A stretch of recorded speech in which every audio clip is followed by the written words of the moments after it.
vagina, rectum. In the male, look where the urethra is and look where the bladder is. These are the reproductive structures and the urinary structures. So they are together. This is still going to be the rectum, okay? So you have to, in a way, if you think of them as openings, you got to worry about 2 openings in the male and 3 openings in the female. Okay? So these are going to be as your good reference images when you're going through the urinary system. We talked about the nephron already. Okay? Oh, there's that macula densa again with a juxtaglomerular apparatus. Okay, that whole thing. How to recognize them. These are all good references. Your kidney histology. I'm just going to ask you before I go into reproductive system, because you're likely going to ask me the same question.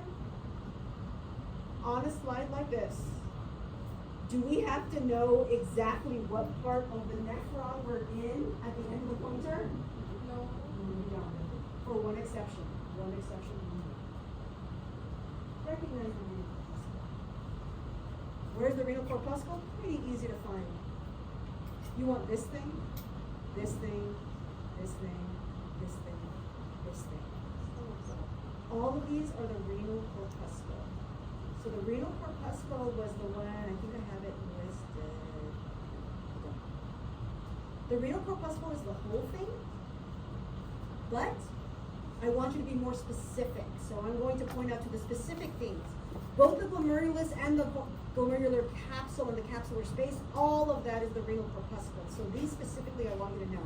I'm going to point them out to you in the picture of where they are. Glomerulus is pretty easy. You want the center of the ball of the capillaries. That's the glomerulus. The glomerular capsule. Okay, this one you have to kind of watch really, really, really closely because the capsule part that I want you to see is the part on the outer edge of that blue. That's the one you can see. Because the one that's hugging the glomerulus is so tightly in contact with the glomerulus itself. And you can't even see that. You see, there's 2 layers. One blue that touches the capillaries and one blue that does not touch the capillaries. The one that touches the capillaries, you cannot see it on this part. So you are left only with this part. I'll point out what that part is, okay? This line of simple squamous epithelium.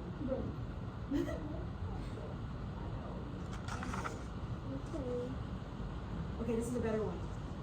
See at the end of the pointer? The pointer is directly pointing to the glomerular capsule. So it's not that whole white part is That's the capsular space. okay.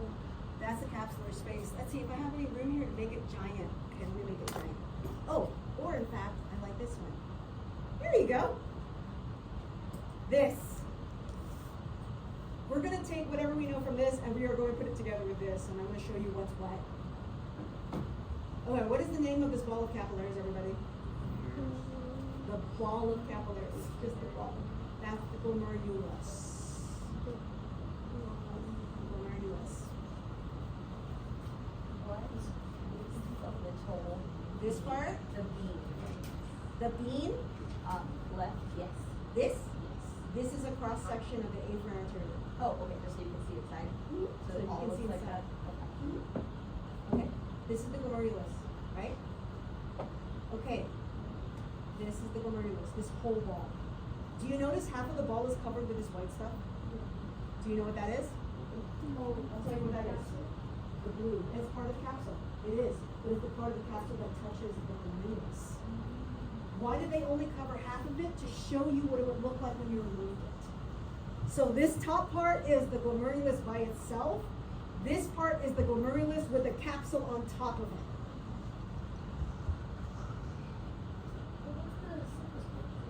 This thing? That is the same as that, which is the same as what the pointer is pointing at.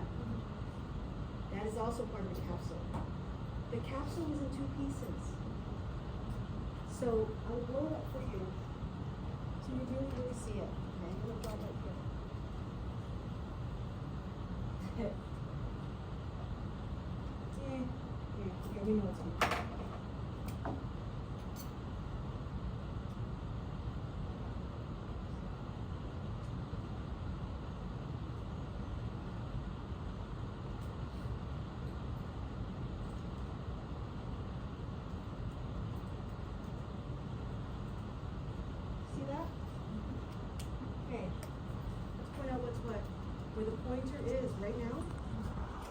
pointing to, this part.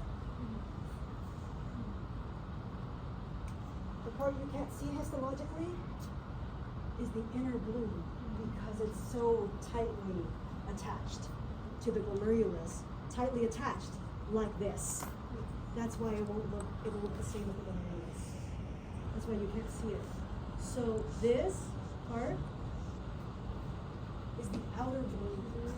That's what that is, leaving a space in between, which is the capsular space. So I'm going to write where the capsular space is.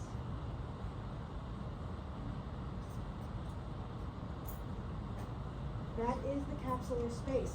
Histologically, how will it appear? Like a space.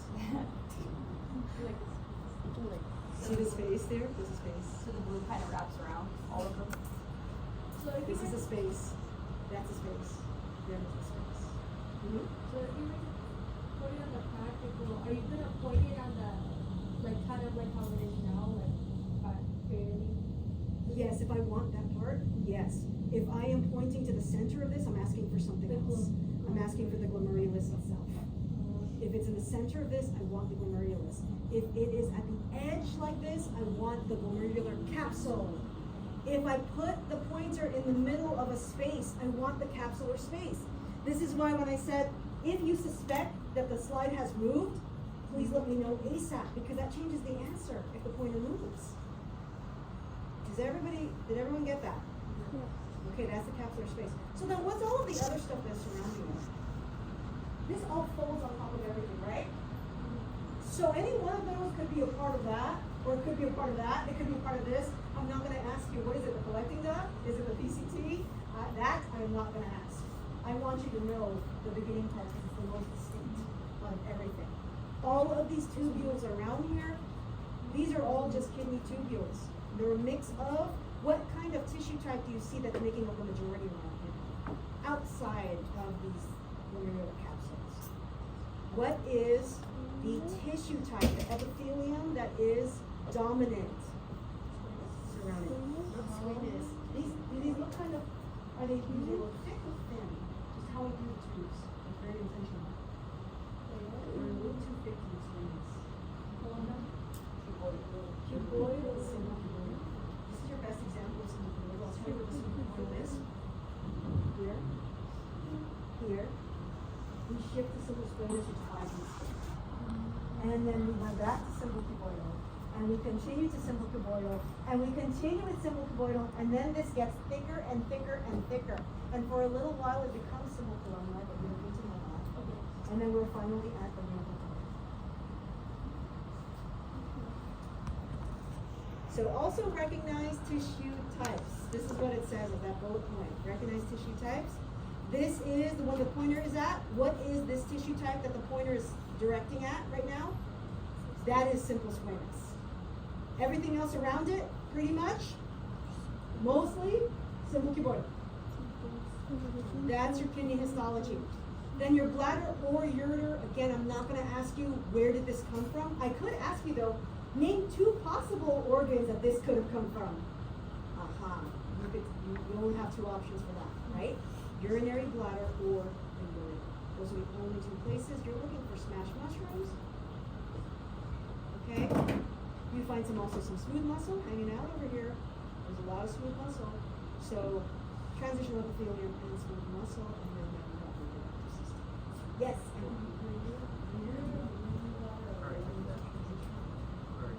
Only 2 places you find transitional epithelium. Let's go with male reproductive system. And we're gonna go into Like where oh, or are you just gonna give us transitional and be like, no, yeah, I would probably just give you transition. you're not gonna just do it. No, they're not going to be separate sections of the trans. Yeah. It's usually one or the other, not both. Okay? So, since we have a lot of chapters in this lesson, it's highly unlikely transitional epithelial types. Highly unlikely. Yeah. Okay, let's do male reproductive system. There are So big picture with male reproductive system. You have what are called the primary sex organs. The primary sex organs are the actual structures that make the gametes. We're gonna have the testes here, we'll have the ovary that is here. That is the first thing. Second concept.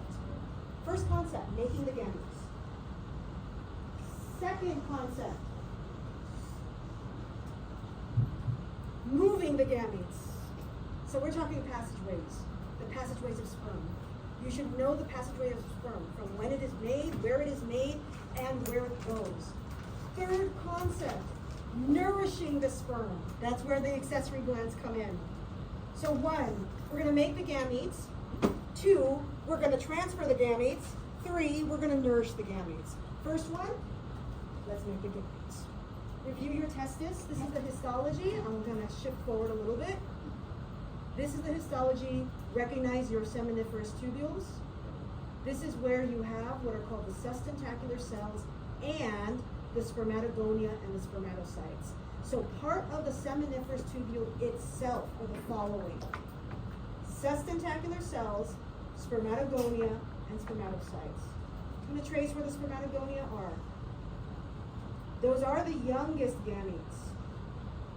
So they are going to be on the outer edge. That's the spermatogonia.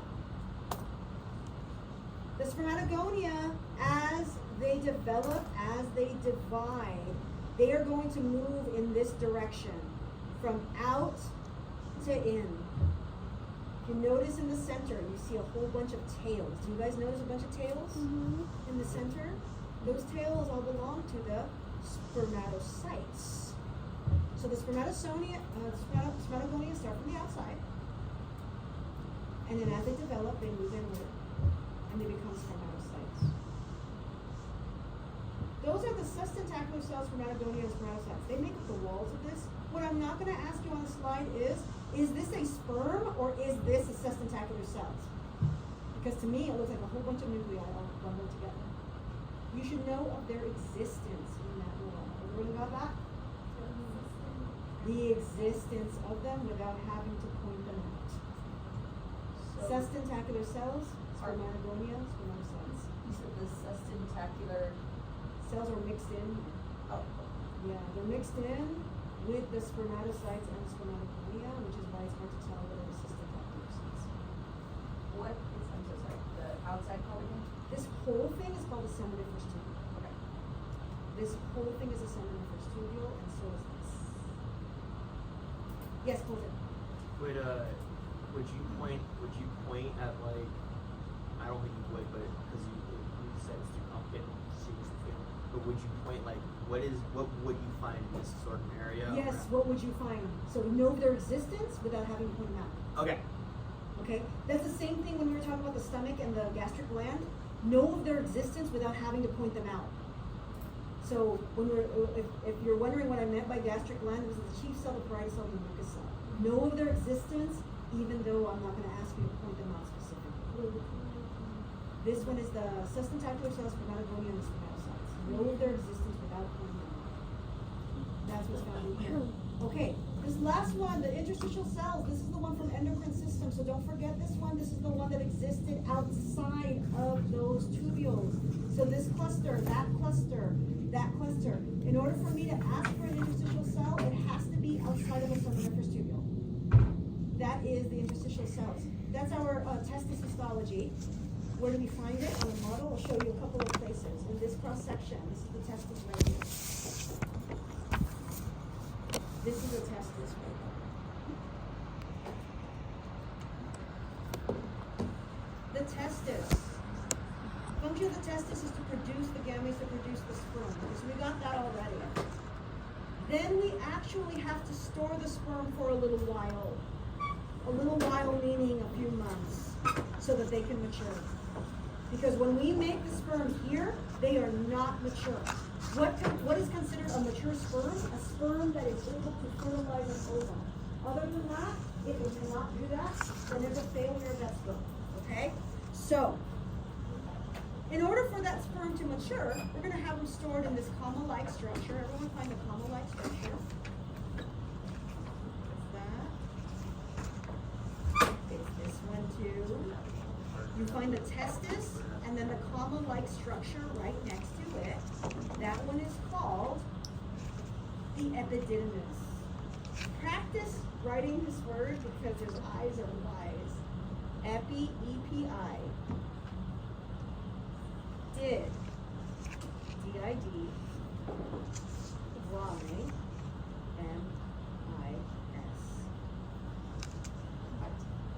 Epididymis. Didymis comes from, you know, I love my word roots, guys. How about word roots? Didymis comes from the word for twin. On top of twins. What are the twins? The testes. Epi, twins, on top of twins. That's the comma-like structure that is here. So this is the testis, that's the epididymis. This is where the sperm is stored and where it matures.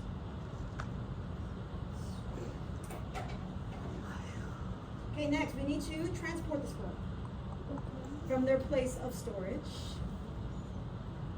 So we're going to go up this way. Follow the purple in the picture. This, you can't see it really well. I will show you something else where you can see it.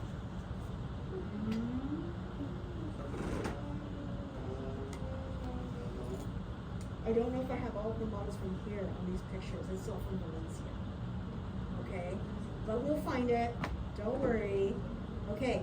This is the vas deferens or the ductus deferens. What procedure can a man elect to have if they do not want sperm? A what? Vasectomy. Where does the vas come from? This. Vas deferens. So this is going to transport the sperm from the epididymis to the next structure. Okay, so I'll talk about what the next structure is. Because on our list, we've got testis, epididymis, vas deferens. It's going to go through what's called the inguinal canal. Okay, so through the inguinal canal. Okay, so I put ductus deferens, but let's put right next to this one because I realize I have something on that. Let's put within.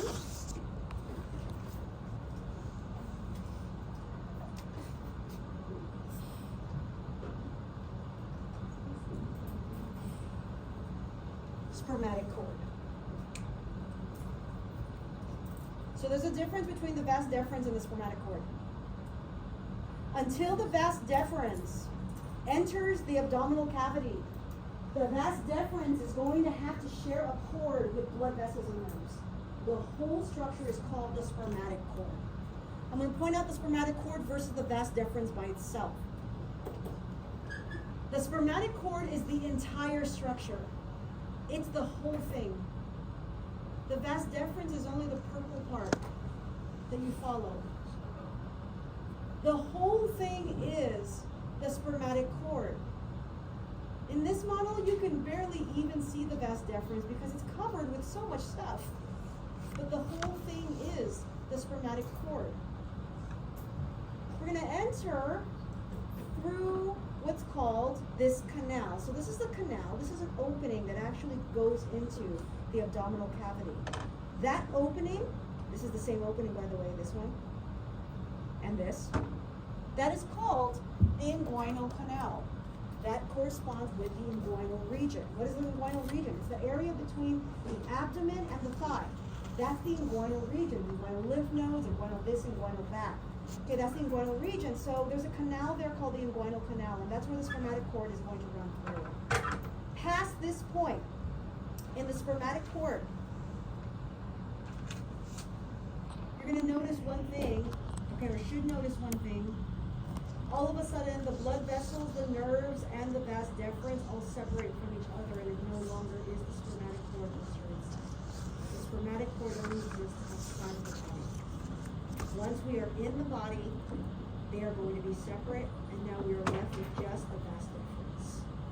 Should you know the nerves and the arteries and veins that it's shared with? No, you don't. If these sound familiar to you, gonadal artery, gonadal vein, testicular artery, testicular vein, those are the ones that are going to end up separating away from vas deferens. So, what's the name of the whole thing again? Spermatic cord. What area, what is this area, this opening that it's running through? The opening.